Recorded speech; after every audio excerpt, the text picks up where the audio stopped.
Vernacular. Plain, everyday, ordinary language. Tall tale. A folk story which recounts the deeds of a superhero or of the storyteller. Fairy tale. Story set in a world of magic and enchantment. Participant. When the narrator uses the pronoun I in the story. Omniscient narrator. The narrator sees into the minds of all, or some, of the characters. Editorial omniscience. When a narrator adds an occasional comment, or opinion. Impartial omniscience. Presents the thoughts and actions of characters without comment or judgment. Stock characters. Stereotyped characters. Stream of consciousness. The presentation of thoughts and sense impressions in a lifelike fashion. Locale. Where a story takes place. Naturalism.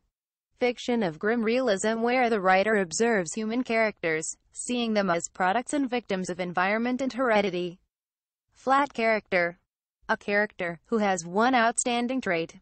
Round character. A character with depth and generous detail. Dynamic character. A changing character. Antihero. A protagonist, main character, who is markedly unheroic.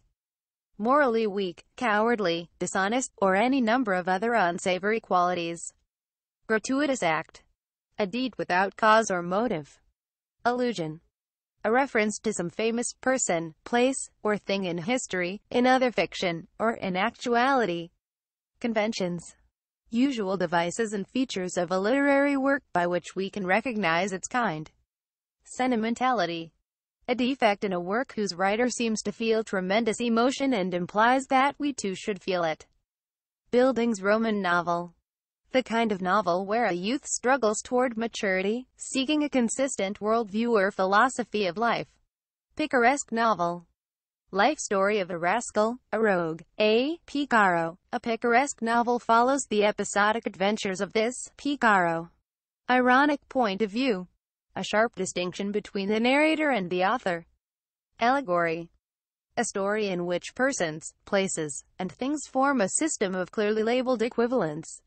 Gothic story. Supernatural or dark setting, i.e. Harry Potter, Poe, Scarlet Letter. Lyric. A short poem expressing the thoughts and feelings of a single speaker. Didactic poetry. Poetry written to teach or to state a message, to impart a body of knowledge. Vulgate. Speech not much affected by schooling. Colloquial. The casual conversation or informal writing of literate people. Metonymy. The name of a thing is substituted for that of another closely related, such as crown, for royalty. Synecdoche. A figure of speech, in which a part is used for the whole. As hand for sailor. The whole for a part. As the law for police officer.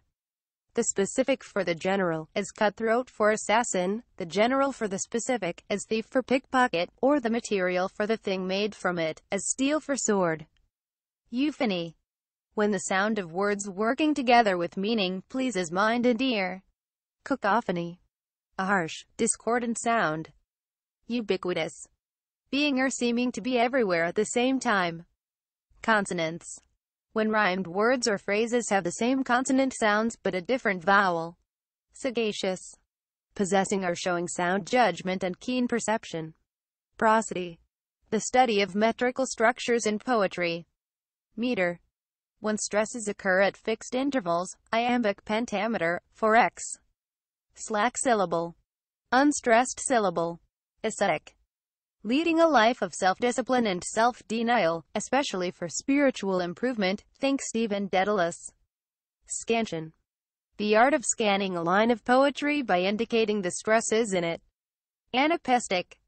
A foot consisting of two unstressed and one stressed syllable. Trochaic. A foot consisting of a stressed and unstressed syllable. Dactylic. A foot consisting of one stressed and two unstressed syllables. Iambic. A foot consisting of alternate unstressed and stressed syllables. Dimeter. 2 feet. Manometer. 1 foot. Heptameter. 7 feet. Octometer. 8 feet. Blank verse. Unrhymed iambic pentameter.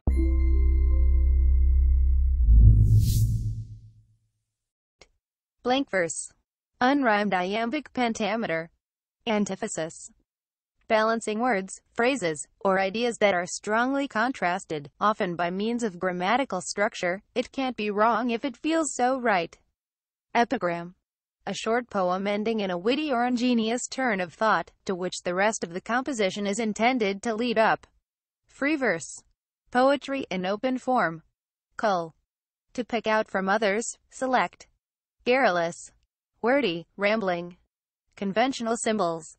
Something that has an established meaning. Allegory.